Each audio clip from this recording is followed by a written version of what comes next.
నేను ఒక యవనస్తుతో నేను మాట్లాడుతూ ఉన్నాను. చాలా శ్రమ కలిగింది వారి కుటుంబంలో. శ్రమ మాత్రమే కాదు, ఒక లోటు ఏర్పడింది వారి కుటుంబంలో. దేవుని కలిగిన వారిగా ఉన్నారు, దేవుని వేడుకున్న వారిగా ఉన్నారు, అయినను లోటు ఏర్పడింది. ఇప్పుడు ఆ కుటుంబానికి ఆ లోటు ఎలా ఉన్నది అంటే, నేను ఎప్పుడు ఒక మాట ఉపయోగిస్తాను కదా, మరణము మానని గాయమో, ఆ గాయం మానడం లేదు. ఆ లోటు, ఆ లోయ పొడ్చుపడడం లేదు.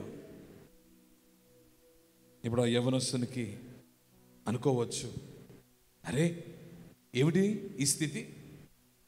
దేవుని కలిగిన వానిగా నేనున్నానే, దేవుని పూజించిన వానిగా, వేడుకున్న వానిగా, నమ్మిన వానిగా నేను జీవిస్తూ ఉన్నానే, కానీ ఏమిటి నాకు ఈ లోటు? చాలాసార్లు మన జీవితంలో ఇటువంటి సవాళ్ళు ఎదురవుతూ ఉంటాయి. దేవుని కలిగిన వారముగా మనం ఉన్నను కూడా లోటుపాట్లు అనుభవిస్తూనే ఉంటాము. నింద అవమానములు కలిగిన వారముగా ఉంటాము. వ్యాధి బాధను పొందుకున్న వారముగా మనం ఉంటాము. లేమి అక్కరను రుచించుచున్న వారముగా మనం ఉంటాము. అయ్యో ఏమిటి ఈ పరిస్థితి? దేవుని కలిగి ఉండి కూడా నాకు ఏమిటి అవమానమో ప్రశ్నించుకుంటూ ఉంటాము. ఆశించినది దొరకక, కోరుకున్నది నెరవేరక, అయ్యో ఏమిటి? కొందరు ఇటు సంక్లిష్టమైన పరిస్థితుల్లో దేవునికి దూరంగా వెళ్ళిపోతూ ఉంటారు, దేవునికి దూరంగా నిలిచిన వారుగా ఉంటారు. అప్పుడు యవనస్తు నేను చూచి వారి కుటుంబంలో ఉన్న ఆ గాయాన్ని, ఆ భారాన్ని దేవుని సేవకునిగా నేను గుర్తించి ఆ యవనస్తుని పిలిచి ఒక మాట అన్నాను.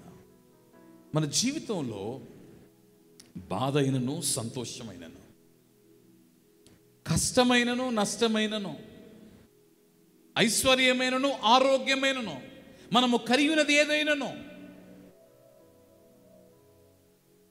దానిని దేవుని నేత్రముతో మనము చూడకపోతే అదేది మనకు అర్థవంతంగా ఉండదు. ఒకవేళ దేవుని నేత్రాన్ని నీవు తీసుకుని, దేవుని జ్ఞానాన్ని బట్టి నీవు కలిగి ఉన్న ఆ శోధన ఏదైతే ఉన్నదో, ఆ పోరాటం ఏదైతే ఉన్నదో, ఆ బాధ ఏదైతే ఉన్నదో, ఆ నష్టం ఏదైతే ఉన్నదో, ఆ లోటు ఏదైతే ఉన్నదో, నీవు దేవుని నేత్రముతో నీవు చూడగలిగితే దానిలో ఒక అర్థాన్ని దేవుడు ఉంచుతాడు. అలాగే నీవు కలిగి ఉన్న నీ బలం, నీవు కలిగి ఉన్న ఐశ్వర్యం, నీవు సంపాదించుకున్న కీర్తి, ప్రతిష్టలు, ఇవేమైనను కూడా if you do not see it from the lens of God, they remain meaningless. అవి అర్థవంతముగా నిలిచి ఉండవు. దేవుడు ఒక స్వరాన్ని ఇచ్చాడు. ఈ స్వరాన్ని నేను దేవుని ఆలోచనతో నేను చూడకపోతే ఈ స్వరం నాకు అర్థవంతంగా ఉండదు. నీ జీవితంలో నీవు కలిగినది ఏదైనానో కూడా దేవుని నేత్రముతో నీవు చూడకపోతే అవి అర్థవంతముగా మిగలవు. అందుకని కష్టం వచ్చినప్పుడు, బాధ కలిగినప్పుడు, నింద అవమానముతో నీవు నిండి ఉన్నప్పుడు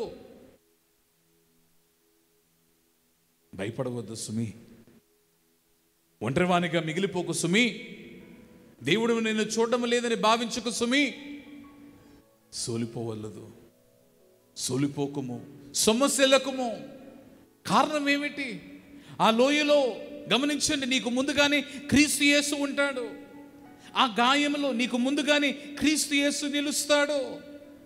కనుక జీవితంలో స్థితిగతులు ఏమైనాను, పరిస్థితులు ఎలా ఉన్ననో, if you see them with the lenses of God, దేవుని నేత్రములతో నీవు వాటిని చూడగలిగితే, విశ్వాస నేత్రములతో నీవు వాటిని చూడగలిగితే, దే విల్ రిమైన్ మీనింగ్ఫుల్, అర్థవంతముగా ఉంటాయి.